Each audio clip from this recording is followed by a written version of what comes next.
Welcome in, welcome back. We got to talk about your peoples. We had two games to decide who's going to the Super Bowl. I guess we need to talk about who actually is going to the Super Bowl. So we ain't gonna hold you too long.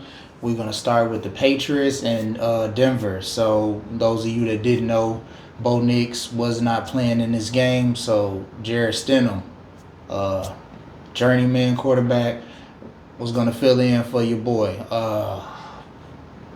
Yep, it was a game. A game happened. It wasn't the most entertaining game, but it was a game that was played. Snowy conditions is what really did these people in. Yep, the field was cool at the beginning, and then it was covered in snow. With that being said, the Patriots did prevail, and they won 10-7. High scoring game, right? But yeah, we had Stidham in relief. 133, one touchdown, one interception, not too bad. Mims, 62 receiving yards. Drake May, 86 passing yards. 65 on the rushing side, one touchdown, sacked 5 times. Stevenson, 71 rushing yards. That's pretty much what your stats is for this game. Not a lot to talk about.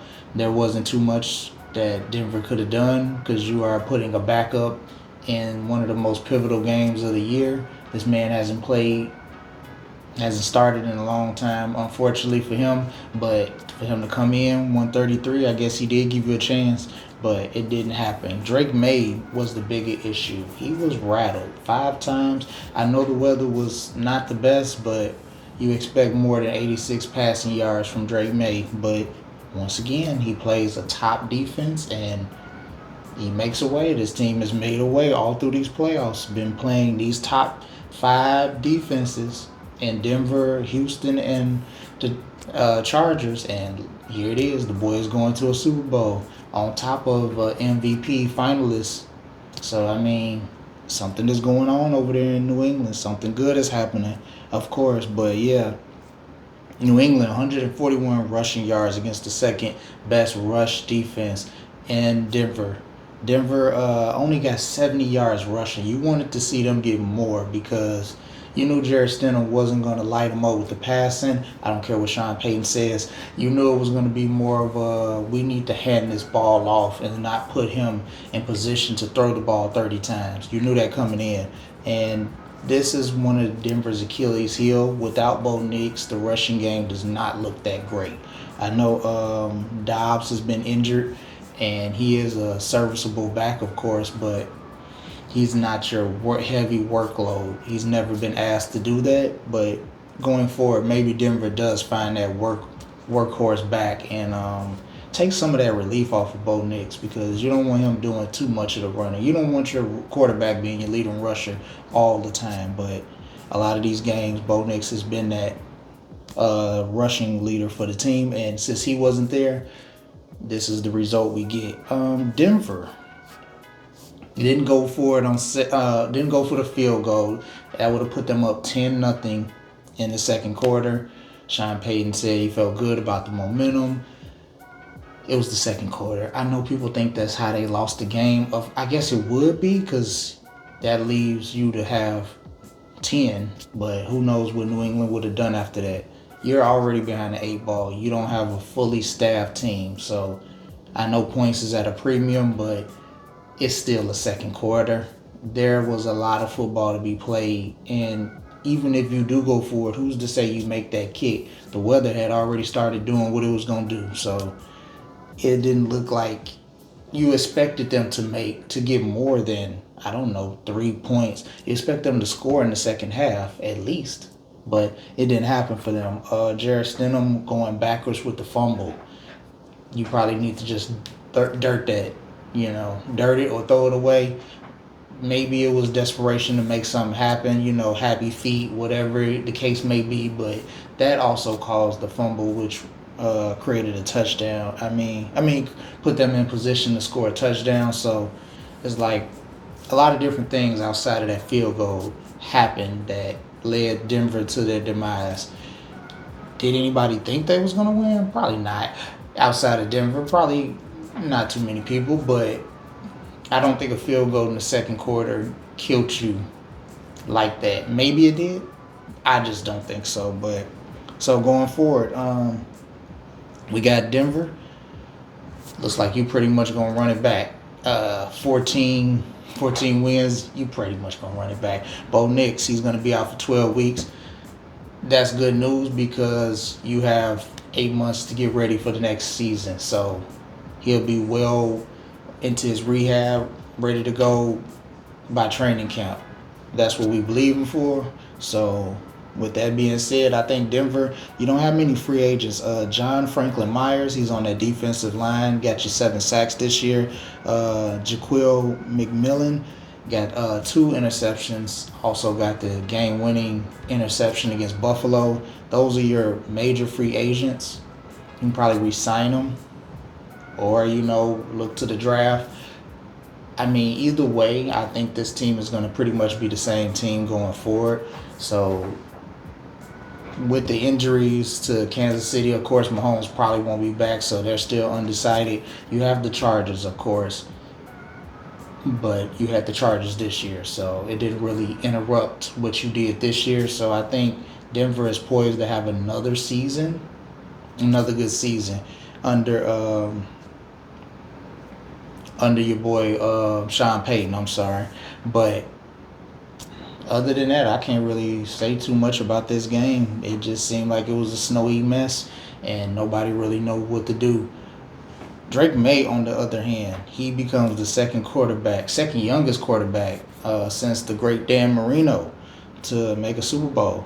And with the Super Bowl looming and a possible MVP, I mean, it looks like he has had a pretty good season. The problem is we haven't seen that Drake May from the season in these playoffs. So we're hoping that for the Super Bowl, he gets some time to reset and get his mind right, because you're dealing with another defense coming up against, we'll talk about them in a second, but you're going to deal with another great defense. So it's not going to get any easier. You are earning your keep. You are making ways to guide this team to the Super Bowl, so you do get credit for that, but you want to see a little bit better. 86 yards, probably not going to get it against the next team, but who knows?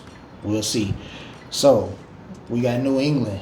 They're in the Super Bowl. Then the last game was Seattle versus Los Angeles Rams. Seattle came out with it 31-27.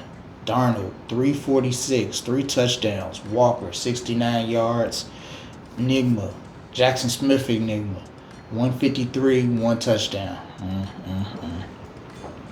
Stafford gave you 374, 3 touchdowns. Corum and Williams, they both had good games. Corum with 55 rushing, Williams with 39. Nakua, 165, and Adams, 89 yards. These two were going at it. That's pretty much what it was.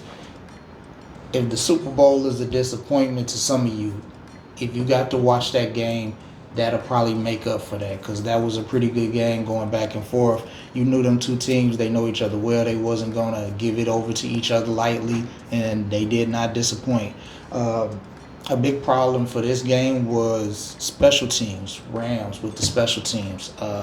Smith, unfortunately, was supposed to get the punt return, and he ended up fumbling. Next play, Rams scoring a touchdown, and that pretty much seemed like it was a deciding factor, even though it was the third quarter. But that right there put them behind the 8 ball, and it seemed like they never caught up to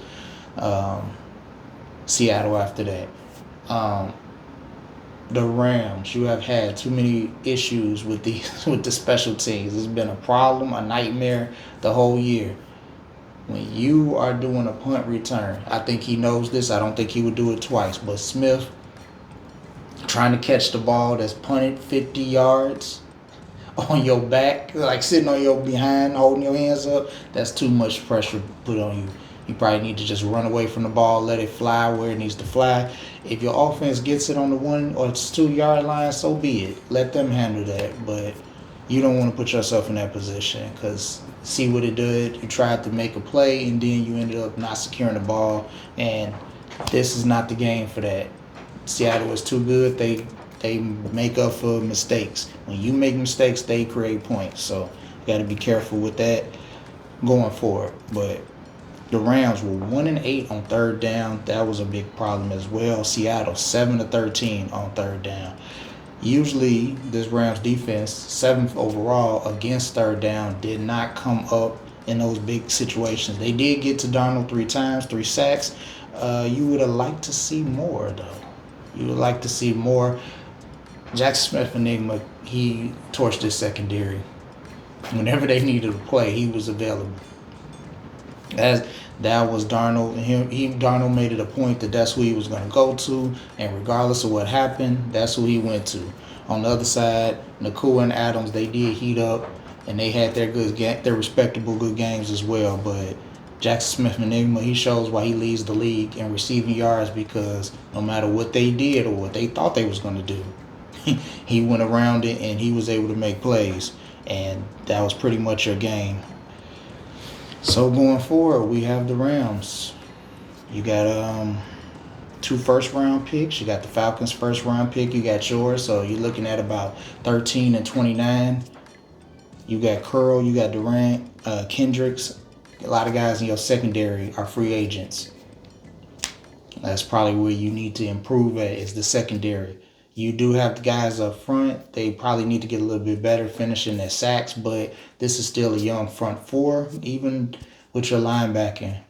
Still pretty good. But the problem is that secondary. You have gotten handled a lot in this playoffs. Guys have torched you, from Bryce Young to Caleb, now Sam Darnold. So something's going to have to change in that secondary. You're going to get some guys that are a little bit better in coverage, able to handle that. Because Seattle ain't going nowhere. 49ers will be back. So you're going to have to deal with these type of offenses going forward. So you want to get better with that. The bigger question, we don't really know. It's early in the game. Will Matthew Stafford hang it up? He's about 37. Probably be about 38 when the season starts. You would hope that he wouldn't. After having an MVP season, which he probably might win him, it's either him or Drake May. You will hope that he goes for one more time. There was nothing that happened in this season that showed that he's falling off a cliff next season. The Rams do need to worry about the future, of course. Find a quarterback, young quarterback, draft one, or maybe somebody like a Sam Darnold. Put him in the system under Matthew Stafford, and then when he calls it a day, you can just continue as business. That would be great, but we'll see what happens with Matthew Stafford. Hopefully he goes again. Too good of a season to end it like that. You want to at least try again. You're pretty much going to run the same team back, so there's no reason to jump ship like that. Hey, if Phillip Rivers can do it, you can do it. Brady he was about 45. It can be done. So don't Matthew Stafford. You only 37. Don't cut your years short, man. Get all the time you can get. Continue to do what you need to do. So on the other side, we got to talk about Seattle. Seattle, you proved me wrong. You did make it happen. Sam Darnold, great story to him. Who would ever thought Sam Darnold in the 2018 draft, picked ahead of Lamar and Allen, would get to a Super Bowl before these guys? Because you would have thought, yeah, he's third. He's going to do well. And then his career went a whole different way than theirs. But here he is. Second 14-3 season, and now he's going to a Super Bowl. We need to make sure that we don't send people to the Jets. Maybe not the Panthers. But if you need to restructure your career, become a backup for the 49ers. That's what happened with Darnold, and here we are. We got to Minnesota, took off, and Seattle, here we are in the Super Bowl. So you got Seattle in there, Sam Darnold, that's a good look for him. But just the whole team, man, that team is crazy. Top to bottom, the crowd was wild. I wish Seattle could take that crowd with them. That would be great, because that crowd didn't play. They had a 12 for real. They had that place rocking. I'm pretty sure the floor was shaking being in that stadium when they found out they was going to the Super Bowl. But here we are. We're going to get Patriots versus Seattle. Not Brady, not Russell, none of those guys. None of them guys is on this team. So I know you're going to see that a lot next 2 weeks. They're going to be hyping up old stories. But that was 11 years ago. All of them guys are cooked. retired or on their way out the industry. I'm out the league. So this is a whole new genre. We're gonna see what Drake May and Sam Darnold have, but that's all I got for you guys, man. I appreciate you guys watching. So, what did we learn? We learned that backups probably shouldn't try to do too much. Should probably either throw the ball away or go on ahead and lay down for the sack. Snowy conditions in Denver don't always equal triumphant victories. And you can win a football game to go to the Super Bowl with 86 passing yards. That's what you can do. You might as well put me out there. I ain't going out there. But yep, when you have a chance to get away from the ball, when it's a punt return, you get all the way away. You run. You need to act like it's the plague and run all the way away from that ball. Don't try to catch it on your behind. That's a no-go. And you can go to multiple teams. Now, I'm talking about multiple teams. You can go to the Jets and the Panthers, and you can redeem yourself, and you can go to a Super Bowl in this NFL. That's what the NFL can do for you, and that's what they have done for this man. We appreciate y'all for watching. I'm going to catch you on the next one.